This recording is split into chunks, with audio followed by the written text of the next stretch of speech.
ಪ್ರಿಯಾಂಕಾ ಖರ್ಗೆ ಅವರು ಅದೇನೋ ಮೈ ಕೈ ಕೈಲಾಗ್ದವ್ ಮೈ ಪರ್ಸ್ಕೊಂಡ ಅಂದಂಗೆ ಇನ್ಮೇಲೆ ಅಲ್ಲಿ ಏನಾಯ್ತು ಅಲ್ಲ ತಮಿಳ್ನಾಡಿನಲ್ಲಿ ಏನಾಯ್ತು, ಯಾಕೆ ನೀವು ಇವತ್ತು ಕೇರಳದಲ್ಲಿ ಮಾತ್ರ ಬಿಗ್ತಾ ಇದ್ದೀರಲ್ಲ, ಅಲ್ಲಿ ಸರಿ ಹೋಯ್ತಾ?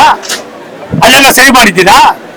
ನೀವೇನಾದ್ರೂ ಮಾಡಿ ಓಟ್ನಲ್ಲಿ ನೀವು ಗೆದ್ರೆ ಮಾತ್ರ ಸರಿ, ಇಲ್ಲ ಅಂದ್ರೆ ಗುಬೆ ಕೂರ್ಸೋದು. ನಿಮ್ಗೆ ಮನುಷ್ಯತ್ವ ಇದೆಯಾ? ಸ್ವಲ್ಪ ಒಂದು ದೇಶದ ಸಂವಿಧಾನ ಬಾಬಾ ಸಾಹೇಬ್ ಅಂಬೇಡ್ಕರ್ ಅವರು ನಿಮ್ಗೆ ಬೇರೆ ಏನಾದ್ರು ಬರ್ಕೊಟ್ಟಿದ್ರ? ಬಾಬಾ ಸಾಹೇಬ್ ಅಂಬೇಡ್ಕರ್ ಅವರು ಈ ದೇಶದ ಸಂಪತ್ತಾಗಿ ದೇಶದ ಪ್ರತಿಯೊಬ್ಬರಿಗೂ ಕೂಡ ಕಾನೂನನ್ನ ಕೊಟ್ಟಿರೋದು ಒಂದೇ ಕಾನೂನು. ಅದು ಪ್ರಿಯಾಂಕಾ ಖರ್ಗೆಗೂ ಒಂದೇ, ಸಿದ್ದರಾಮಯ್ಯನವ್ರಿಗೂ ಒಂದೇ, ನನಗೂ ಒಂದೇ, ಎಲ್ಲರಿಗೂ ಕೂಡ ಒಂದೇ ಆಗಿರೋದ್ರಿಂದ ಆ ಕಾನೂನನ್ನ ಮೀರ್ತಕ್ಕಂಥ ಯಾವುದೇ ಕೆಲಸಗಳು ಕೂಡ ಈ ದೇಶದಲ್ಲಿ ಆಗೋದಕ್ಕೆ ಸಾಧ್ಯತೆ ಇಲ್ಲ ಅನ್ನೋದನ್ನ ನಾವು ಬಲ್ಲವರಾಗಿದ್ದೇವೆ. ಅದನ್ನ ಬಿಟ್ಟು ಜಾಣ ಕೂಡಿನ ಮಾತನ್ನ ಆಡಬೇಡಿ.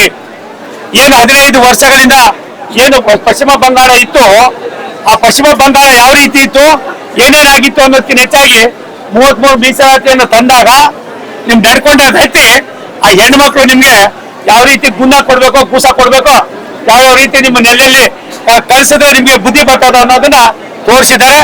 ಮುಂದೆ SP ಅವ್ರಿಗೂ ಕೂಡ ಇದು ಇದಾಯ್ತದೆ. ನನಗನ್ನಿಸ್ತದೆ 14 ಪಾರ್ಟಿಗಳು ಒಂದು ಮಾಡಿ ಇಂಡಿಯಾ ಅಂತ ಮಾಡ್ಕೊಂಡ್ರು. ಏನಾಯ್ತು ಪಾಪ, ಎಲ್ಲೆಲ್ಲೋಯ್ತು? 2014ರಲ್ಲಿ ಎಷ್ಟು ರಾಜ್ಯದಲ್ಲಿ ಕಾಂಗ್ರೆಸ್ ಸರ್ಕಾರ ಐತಿ ಈ ರಾಷ್ಟ್ರದಲ್ಲಿ? ಇವತ್ತು ಎಷ್ಟು ರಾಷ್ಟ್ರದಲ್ಲಿ ಇದ್ದೀರಿ? ಭಾರತೀಯ ಜನತಾ ಪಕ್ಷ ಪ್ರಾಯಶಃ 2014ರಿಂದ ಇತ್ತೀಚೆಗೆ 22 ರಾಜ್ಯಗಳಲ್ಲಿ ಅಧಿಕಾರವನ್ನ ಮಾಡ್ತಾ ಇದ್ದಾರೆ.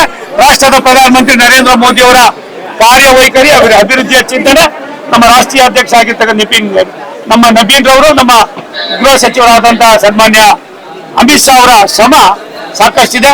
ಇನ್ಮುಂದಾದ್ರೆ ರಾಜ್ಯ ಸರ್ಕಾರ ನಿಮ್ಮ ತೀಟೆ ಮಾತುಗಳನ್ನು ಬಿಟ್ಟು ಜನಗಳು ಏನ್ ಮಾಡ್ತಾ ಇದ್ದೀರಿ, ಪಾಪ ಆ ಪಾಪದ ಹೊರೆಯನ್ನ ಜಾಸ್ತಿ ಮಾಡಿಕೊಂಡು ಒದ್ದಾಡ್ತಾ ಇದ್ದೀರಿ.